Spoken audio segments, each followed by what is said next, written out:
for the first time, 2027, Kenya is going to host AFCON with the 3 neighboring East African countries. This is the biggest football bonanza to be held on our soil. We did CHAN, which was very, very successful.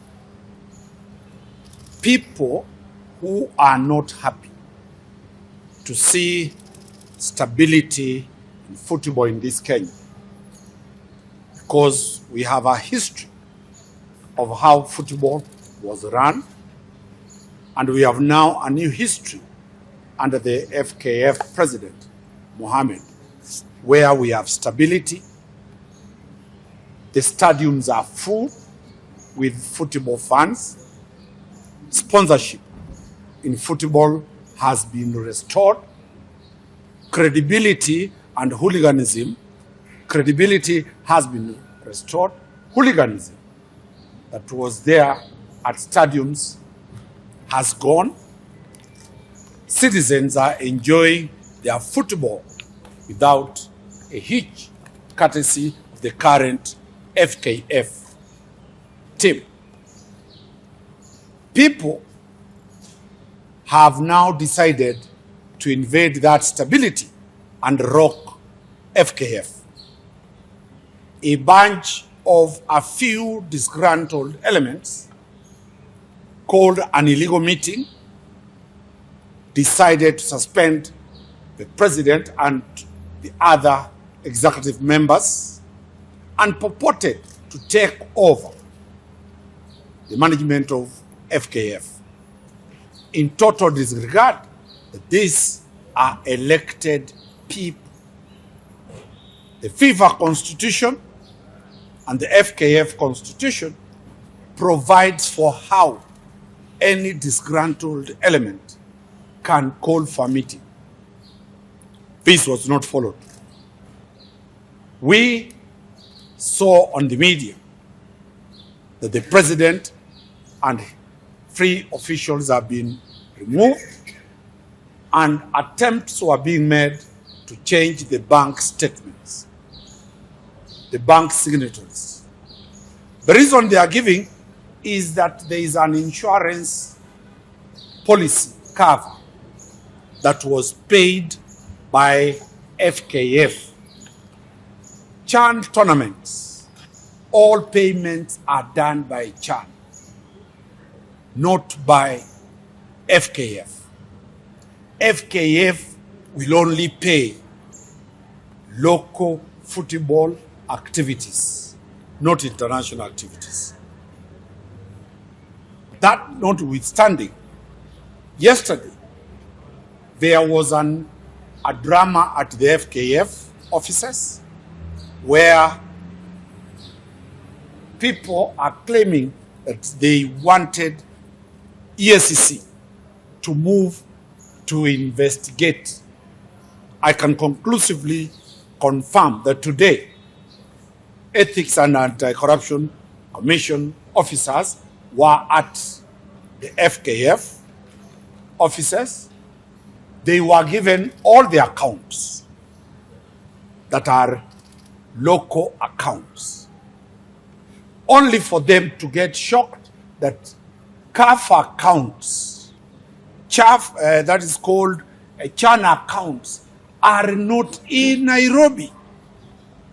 Those accounts are abroad in Switzerland. You cannot audit what is not domiciled in Kenya. International football regulation, the accounts are not kept here. They are global accounts.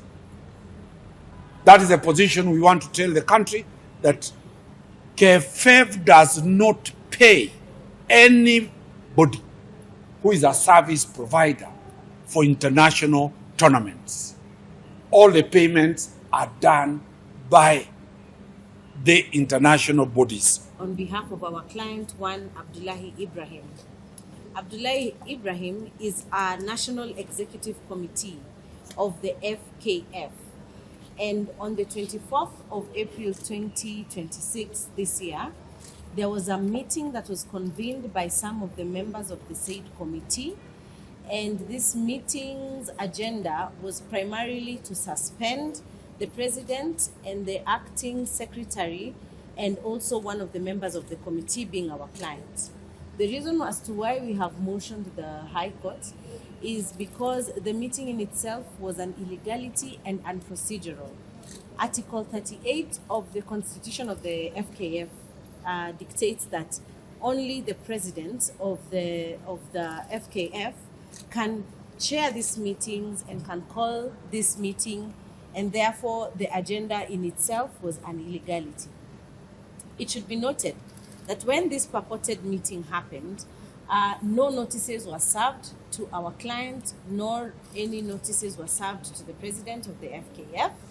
And as such, they proceeded to suspend our client and the president of FKF without any concern, without any due regard to the process of the law. Now, the meeting was supposedly meant to address misappropriation of funds. Some of the members who held that meeting said that those funds were misappropriated. However, the president in his statement was very particular to indicate that the CHAN tournament that happened last year, all the payments were directly paid to the supplier and to the insurer and to the insurance. As such, there was no misappropriation of funds. Subsequent to the passing of the resolution that caused the suspension of our client and the president of the FKF, FIFA wrote to the FKF requesting or rather demanding for disclosure of how this resolution was arrived at, in which they gave demands to the effect that should they not respond aptly as to how this resolution to suspend our client was arrived at, that they will proceed to bar us as Kenyans from any competition. That includes AFCON and CHAN. And therefore, as of today, we moved to the High Court with urgent speed and got orders which, in essence, I will read to you.